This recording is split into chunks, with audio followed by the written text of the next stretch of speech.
तेरा वचन मेरे पाँव के लिए दीपक है और मेरे मार्ग का उजियाला है। तेरा वचन मेरे पाँव के लिए दीपक है। पहला पाठ राजाओं का ग्रंथ अध्याय 5 पद संख्या 1 से 15 तक।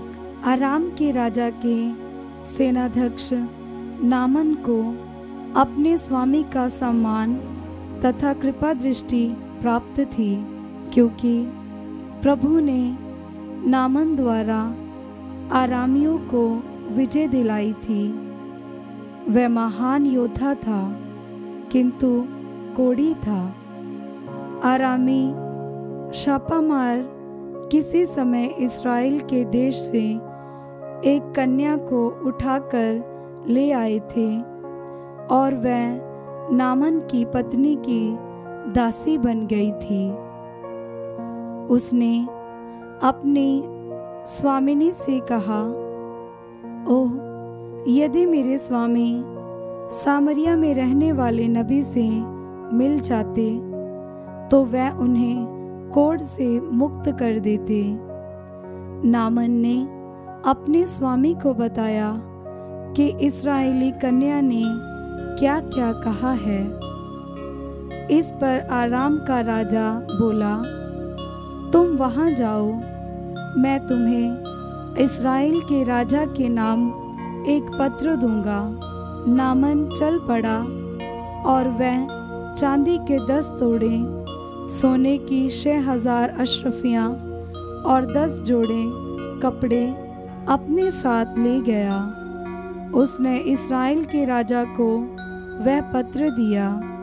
उसमें यह लिखा था, मैं इस पत्र के साथ अपने सेवक नामन को आपके पास भेजता हूँ, जिससे आप उसे कोढ़ से मुक्त कर दें। इस्राएल का राजा पत्र पढ़ते ही अपने वस्त्र फाड़कर बोल उठा, मैं तो ईश्वर नहीं हूँ जो मार और जिला सकता है, तो उसने किसी को कोढ़ से मुक्त करने के लिए क्यों मेरे पास भेजा है?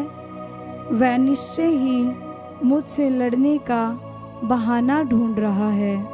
जब ईश्वर भक्त एलियस को ये पता चला कि इस्राएल के राजा ने अपने वस्त्र फाड़ डाले हैं, तो उसने राजा के पास ये कहला भेजा, आपने क्यों अपने वस्त्र फाड़ डाले हैं?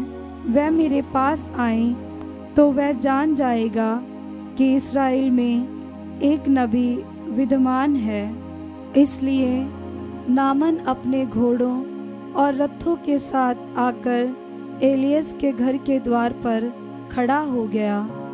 एलियस ने उसे ये संदेश कहला भेजा, आप जाकर यरदन नदी में 7 बार स्नान कीजिए, आपका शरीर स्वच्छ हो जाएगा और आप शुद्ध हो जाएंगे। नामान क्रोध हो उठा और ये कहते हुए चला गया। मैं समझ रहा था कि वह स्वयं बाहर आकर मुझसे मिलेंगे, अपने प्रभु ईश्वर का नाम लेकर प्रार्थना करेंगे और कोढ़ के स्थान पर हाथ फेरकर उसे दूर कर देंगे। क्या दमिश्क की अबाना और फरपर नामक नदिया का जल इस्राएल के सभी जलाशयों से बढ़कर नहीं है? क्या मैं उनमें स्नान कर शुद्ध नहीं हो सकता था? इस पर वह मुड़कर क्रोध के आवेश में चला गया। उसके सेवक उसके पास आए और ये कहकर उसे समझाने लगे, पिता, यदि नबी ने आपको कोई कठिन कार्य करने को कहा होता तो आप उसे अवश्य करते। जब उन्होंने इतना ही कहा, स्नान कीजिए और आप शुद्ध हो जाएंगे, तो आपको ऐसा अवश्य करना चाहिए। इसलिए उसने जाकर यरदन नदी में 7 बार डुबकी लगाई, जैसे कि एलियस ने उससे कहा था, और उसका शरीर फिर छोटे बालक के शरीर जैसा स्वच्छ हो गया। वह अपने सभी परिजनों के साथ एलियस के यहाँ लौटा।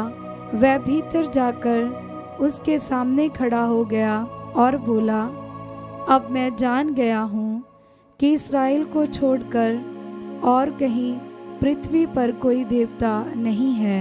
ये प्रभु की वाणी है। ईश्वर को धन्यवाद। भजन अनुवाक्य। मेरी आत्मा ईश्वर की, जीवंत ईश्वर की प्यासी है। मैं कब जाकर ईश्वर के दर्शन करूंगा।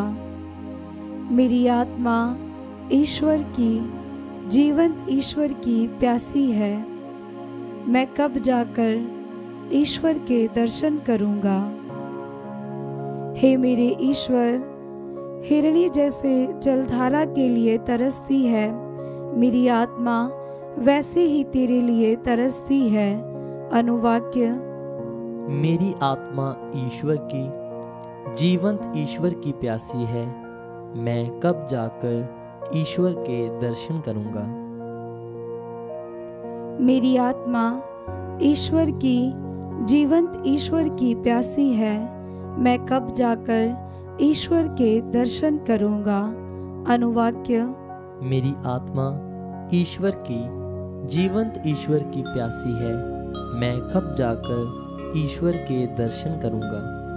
अपनी ज्योति और अपना सत्य भेज दे।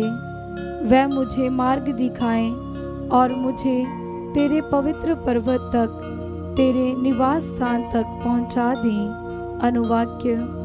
मेरी आत्मा ईश्वर की, जीवंत ईश्वर की प्यासी है। मैं कब जाकर ईश्वर के दर्शन करूंगा। मैं ईश्वर की वेदी के पास जाऊंगा, ईश्वर के पास जो मेरा आनंद है। मैं वीणा बजाकर अपने प्रभु ईश्वर की स्तुति करूंगा। अनुवाक्य। मेरी आत्मा ईश्वर की, जीवंत ईश्वर की प्यासी है। मैं कब जाकर ईश्वर के दर्शन करूंगा। जय घोष। प्रभु ही मेरा आसरा है, मैं उसकी आज्ञा पर भरोसा रखता हूँ। दया सागर प्रभु उदारता पूर्वक मुक्ति प्रदान करता है। पवित्र सुसमाचार संत लूकस के अनुसार अध्याय 4 पद संख्या 24 से 30 तक। यीशु ने नाज़रेत आकर सभागृह में लोगों से कहा, मैं तुमसे कह देता हूँ, अपनी मातृभूमि में नबी का स्वागत नहीं होता। मैं तुम्हें विश्वास दिलाता हूँ कि जब एलियस के दिनों में 3.5 वर्ष तक पानी नहीं बरसा और सारे देश में घोर अकाल पड़ा था, तो उस समय इस्राएल में बहुत सी विधवाएं थीं।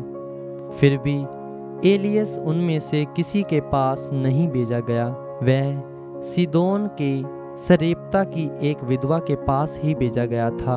और नबी एलेसियुस के दिनों में इस्राएल में बहुत से कोढ़ी थे, फिर भी उनमें से कोई नहीं, बल्कि सीरी नामन ही निरोग किया गया था। यह सुनकर सभागृह के सब लोग बहुत क्रुद्ध हो गए। वे उठ खड़े हुए और उन्होंने यीशु को नगर से बाहर निकाल दिया। जिस पहाड़ी पर उनका नगर बसा था, वे यीशु को उसकी चोटी तक ले गए ताकि उन्हें नीचे गिरा दे, परंतु वह उसके बीच से निकलकर चले गए। ये प्रभु का पवित्र सुसमाचार है। क्रिस्त की जय।